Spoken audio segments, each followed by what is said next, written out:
Hello, my name is Sarah Ratliff, and my presentation is on adult illiteracy.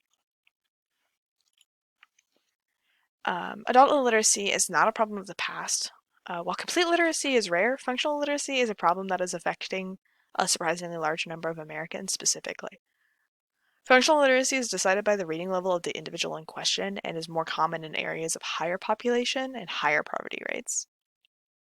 Adult illiteracy is a subject that is very stigmatized, resulting in individuals affected not reaching out for help due to past experiences and belittling from peers and teachers. Some individuals are told when they're young that they are dumb or unteachable, leaving them with that mindset that follows them throughout the rest of their life. This mindset causes them to avoid learning or shortly give up because they believe what they've been told about themselves and that they are dumb and unteachable, when really they just need some extra help to learn.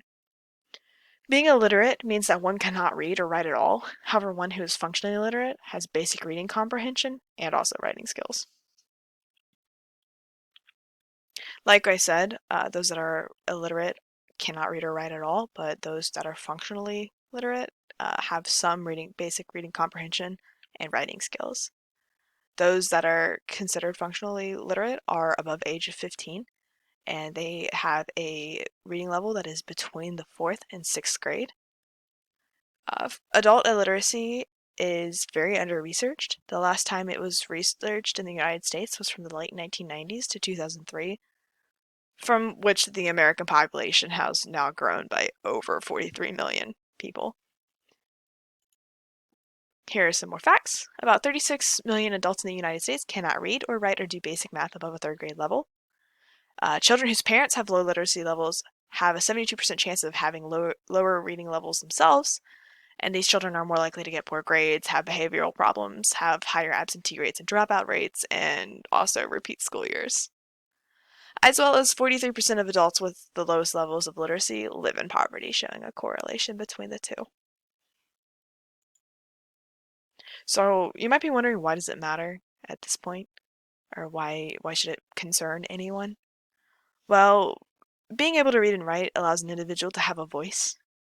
Being able to write allows for others to hear your voice, as well as allowing others to connect online, spread their opinions, and also reaching out for help when they need it. Those without a voice have been historically subjugated due to their lack of voice and knowledge, and the way to combat this is to educate everyone to prevent illiteracy. While modernly we enforce schooling up to age 16, from that point a student could drop out with parental consent, and there are still an overwhelming amount of individuals who are functionally illiterate. Typically, these students fall through the cracks of the education system, and since they're usually in higher population dense areas, they're more likely to be able to slip through the cracks and fall and be unable to reach out for help. We've all heard the saying that knowledge is power. This saying comes from others abusing their power by intentionally keeping knowledge to themselves in order to control the narrative they chose to portray easier than those who didn't have the knowledge. They would also be easier to control. So an example of this was back before the Bible was translated out of Latin. The only ones who could read the Bible were members of the clergy and those of the upper class who could afford a tutor and schooling to learn how to read Latin. So then there was a direct separation between the upper class and the lower class. Another example of this is back during the Alexandrian War, when the Library of Alexandria was accidentally burnt during Julius Caesar's involvement between Cleopatra and her younger brother Ptolemy XIII. The library contained between 200,000 and 700,000 books on a variety of topics, as well as blueprints of every ship that docked at the Alexandrian port. Some examples of everyday use would be somebody who is functionally illiterate. Instead of just reading the bus schedule, they would figure out when the bus comes and goes by trial and error. So they would sit and wait for it, and then they would, remember what time it came, instead of asking somebody else to read it for them. So a good example of this would be a mother who relies on public transport to get her child to the doctor, and she cannot read the bus schedule herself or read the dosage on the prescribed medication for her child. You can see how that would make life really difficult for somebody, especially as a parent. Here is a diagram showing how many of the low English literacy rates, where they are from. So the majority of them were born in the US. 66% were born in the US. 34 were born outside. 35% are Caucasian. 34 are Hispanic. And you can see that the majority of those who come from Hispanic areas, the majority of them are from outside of the United States. You see 23% of them are Africans, African Americans. And then the other is 8. And you can just, it's insane, the difference. How the majority of those with the lowest English literacy skills are from the United States. Here's another one representing US reading literacy.